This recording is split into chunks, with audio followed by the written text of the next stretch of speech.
Et salut tout le monde, c'est le fils bleu, j'espère que vous allez bien, moi ça va super. Aujourd'hui on se retrouve pour une toute nouvelle vidéo, et dans cette vidéo, je vais vous raconter un secret d'horreur. Du coup, j'espère que cette vidéo va vous plaire. N'hésitez pas à mettre un maximum de pouces bleus et de commentaires, et c'est parti pour cette toute nouvelle vidéo.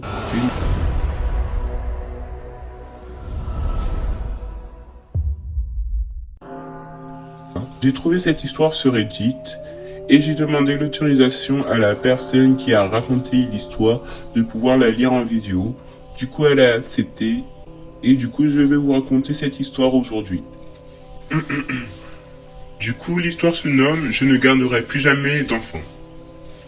Je m'appelle Leila. J'avais 13 ans quand cela est arrivé. En juillet, une mère de l'école de mon petit frère, qui vit à côté de chez moi, m'a demandé si pendant une semaine je pouvais venir garder son fils de 17h jusqu'à 2h du matin, car elle partait à un festival de musique. Je connaissais son fils car c'est un des amis de mon petit frère et je me suis dit pourquoi pas. Et puis je cherchais un autre travail en plus pour gagner plus d'argent pour partir en voyage avec mes cousins. Le petit s'appelle Tommy. Il avait 5 ans quand cela est arrivé.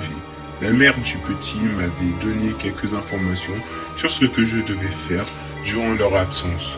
Je devais faire à manger pour moi et le petit, lui donner son bain, lui brosser ses dents et lui donner ses médicaments avant de dormir. À 20h, Tommy devait être au lit. Donc, le premier soir, tout se passait bien.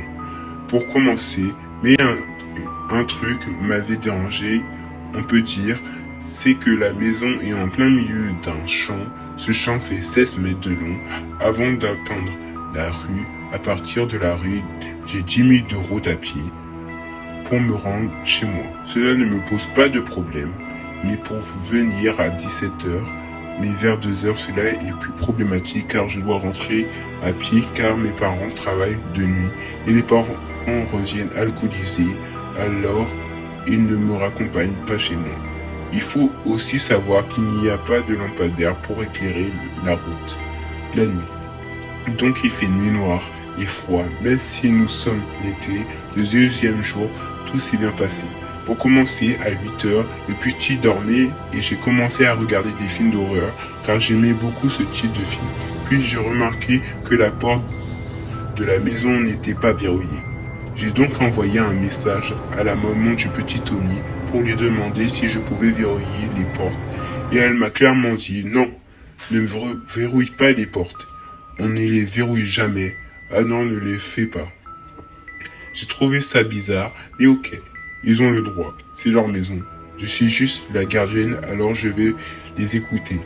Vers 23h, 3 heures avant que les parents reviennent, j'ai commencé à entendre des bruits de toquement dans les fenêtres de la cuisine. Là où il y a 3 grandes portes vitrées donnant sur le champ. J'ai commencé à paniquer, je ne comprenais pas ce qui se passait, alors j'appelle mes parents, et ils travaillent, alors je n'ai pas de réponse. Les coups continuent, alors j'appelle les parents de Tommy, mais rien. Je suis dans la maison, quelqu'un est dehors, je suis seul, avec un petit, je n'ai pas le droit de verrouiller les portes, et personne ne me répond. Je me mets à pleurer, je ne sais pas quoi faire.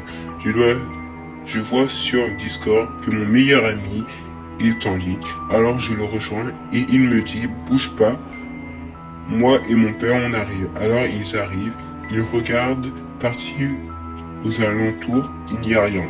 Je dois encore rester 3 heures. Alors je demande à mon meilleur ami de rester avec moi et qu'il n'aura qu'à dormir chez moi ce soir-là. Mais je ne veux pas rester seul ici. Son père est d'accord, il nous laisse son numéro et repart chez nous. On passe le reste de la soirée à regarder les fenêtres, mais rien ne se passe. À 2h, les parents arrivent, je leur dis simplement que Noah, mon meilleur ami, était seul et qu'il devait venir chez moi, alors il est venu.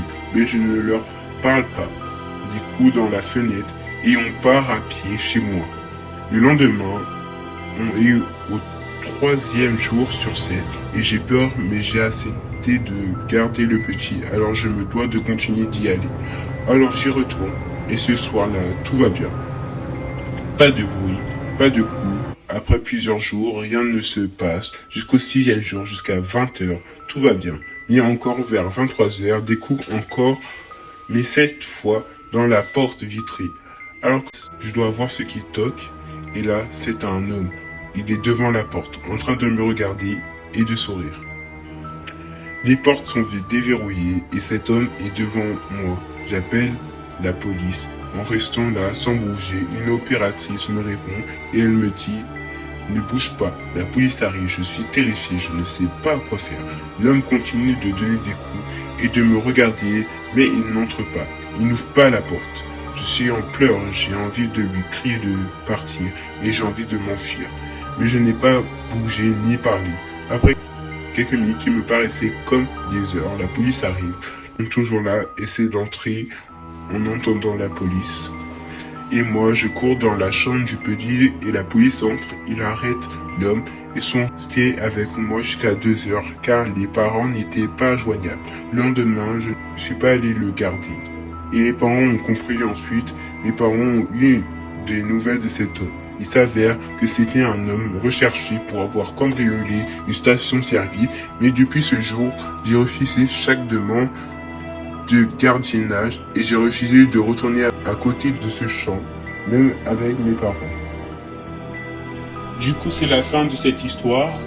Ce que je dois dire de cette histoire, c'est que je ne comprends pas pourquoi les parents refusent de verrouiller la porte. Même s'ils habitent dans un champ et qu'il y a peu de personnes qui risquent de venir chez eux, ça peut être dangereux. Et du coup, c'est ce qui est arrivé avec Leila. Et du coup, ça aurait pu lui coûter peut-être même la vie.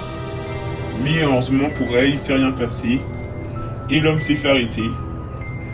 Et du coup, j'aimerais remercier Leila d'avoir accepté que je lise son histoire. Que j'ai beaucoup apprécié la lire.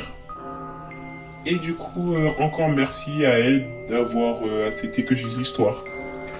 Et du coup, sur ça, c'est la fin de la vidéo. Elle était un peu courte, c'était une petite histoire. Et si le contenu vous plaît, j'en lirai la prochaine fois 2, cette fois, ou même 3. Et du coup, voilà, c'est la fin de la vidéo. N'hésitez pas à mettre un maximum de pouces bleus et de commentaires. On se retrouve la prochaine fois pour une nouvelle vidéo. C'était le Phénix Bleu. Salut les gars!